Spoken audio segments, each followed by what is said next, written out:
want that. Special delivery. I need that. Special delivery. This is the Special Delivery Damn Near Daily podcast. I am your host, Special. Thanks so much for turning this on. This is day 13 of the Special Delivery 30-day podcast challenge, where I'm trying to give you 30 podcasts in about 30 days or so. So if you enjoy this, make sure to hit that follow or subscribe button so you can join me for all 30 days. I have tons of artist interviews and a lot of shows just highlighting dope new music that drops. So you're going to want to hang out. This episode is with Lute. He recently just signed to Dreamville. Super dope. About 3 years ago, he dropped his first project, West 1996. And when he was getting ready to drop the second part, J. Cole called him and was like, hey, hold on, let's not release it yet. At this point, he wasn't even signed to J. Cole's label, nothing like that. J. Cole just wanted to help him out. Turned out 3 years later, the project changed. He signed to Dreamville, and now it is out. So we are here to talk all about it. So let's get into it. I'm here with Lute. How you doing? All right, I can't complain. I'm so happy you're here. When I even heard the project, I was like, oh no, we got to talk about this. Like, there's so much to talk about. West 1996 Part 2. If someone has never listened to the project before, what song would you play for them? Between Morning Shift and Juggin'. I'll probably say between those two. Yeah, I feel like Morning Shift is a little more descriptive, and it paints like a really big picture. Shit, man, hurry up, get your monkey ass down here. Oh, it's nigga. Hey, what? I gotta talk to him. Fruity Pebbles in the morning with his daughter, she a star. Reminiscing on the days when her mama had his heart. See, ain't no time to dwell, it's like that people grow apart. Spend all your time and thought, and then it's back to where you start. I can't comprehend what I cannot understand. I'm only human, never defined by circles. And Juggin' still paints a picture, but it's a little more upbeat and a little more like, get him going. My nigga Huggies ain't cheap, and my mama need a bigger crib. My nigga Huggies ain't cheap, and my mama need a bigger crib. Cause we jugging out the hole in the wall. Mama used to tell me never get yourself involved. Still niggas last time I recall.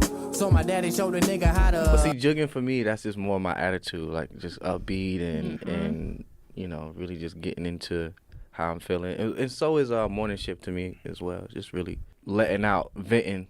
I really like songs where I can just vent, you know. But that's what it's good for. Like, right. It's good to get it all out, and like for you to be so descriptive while venting is just an art form within itself. So I appreciate that. That's super dope.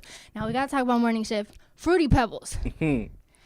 Is that your favorite cereal, your child's favorite cereal, or did it just fit? No, that's my daughter's favorite. Like, she just loves Fruity Pebbles and Cheerios and Frosted Flakes and stuff like that. But I think Fruity Pebbles take the cake. That stuck out to me because that's been my personal favorite since I was her age. So I'm like, does she really like Fruity Pebbles? Yeah, like when she wake up, like that's what she wants. Like that's what she asks for. That's the first thing, like in the morning. Yes. Now talking about the features on the project, how'd you go about choosing those? Of course, Elevator J is from Charlotte. How'd you choose the features? Right. Well, Elevator J, that's like my brother. Like we're from the same area, and I pretty much choose features based off people that I feel like has the same vibe and that's very like relatable to what I'm doing at the time. So I felt like Elevator J was perfect because for one, we from the same area. I'm talking about the same area that we grew up in or still in. Cam is a really, really dope producer and artist. Earth Gang is a given, you know, like those are like my distant cousins. But the vibe was still, you know, like I said, the vibe feels very authentic. And GQ, that was my boy. And also, I feel like I'm forgetting some people. And low-key, Cole on Still Summon, but, True. You know, even though it's not featured on there, but. We know.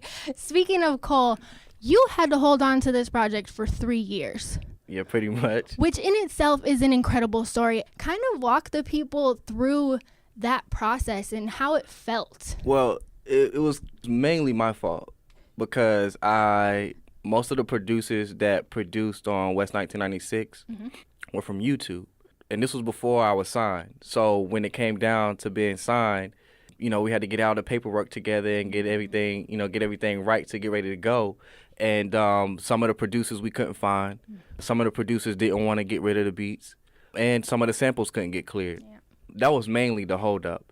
And then just really trying to find the right time to release it. But I was nervous at first because, you know, it was me giving people me from 3 years ago. Yeah.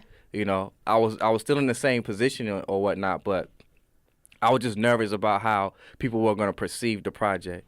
I thought like maybe I missed my time, you know, or maybe this ain't what people want to hear. So I was really nervous when the release date did come through. I was excited, but I was also nervous at the same time because I just really didn't know what to expect, you know, from the listener. And I remember reading that like each track you did like at least twice over. Yeah, each track on West 1996 Part 2. Even performing with J.I.D. and them, I do part of Ambitions that didn't make the project. But yeah, I've done at least every song on the project at least twice or 3 times, not knowing how everything was going to end up. I can't even imagine. That's so dope though. Like I think that story is so important in this realm because we hear about, you know, producers and not clearing samples and all these things, and it's like no. That opened my eye though. I'm glad I went through that. I'm glad I went through what I went through. So now I know coming in, I know what to do and what not to do and how to really go about it. Now we got to talk about the title. I think a lot of people might think that 1996 was the year that you were born. No, it's not. Which is not true. That was the year that you fell in love with hip hop. Yeah, it was the year I fell in love with hip hop. It was the year for me that hip hop was like its best to me. All of my favorite artists come from like all around that era. So it was just really something close to me, and I'm from the west side of Charlotte, North Carolina, so that's pretty much where I got the title from, West 1996, and pretty much the era of hip-hop for me. So up next, are we going to get a part 3? Like, where are you going with your vision? I don't know. You just got to see. Okay. Because I'm like, if you held on to those for 3 years and you were worried about, like, giving people stuff that's from 3 years ago, like, I know you got so much.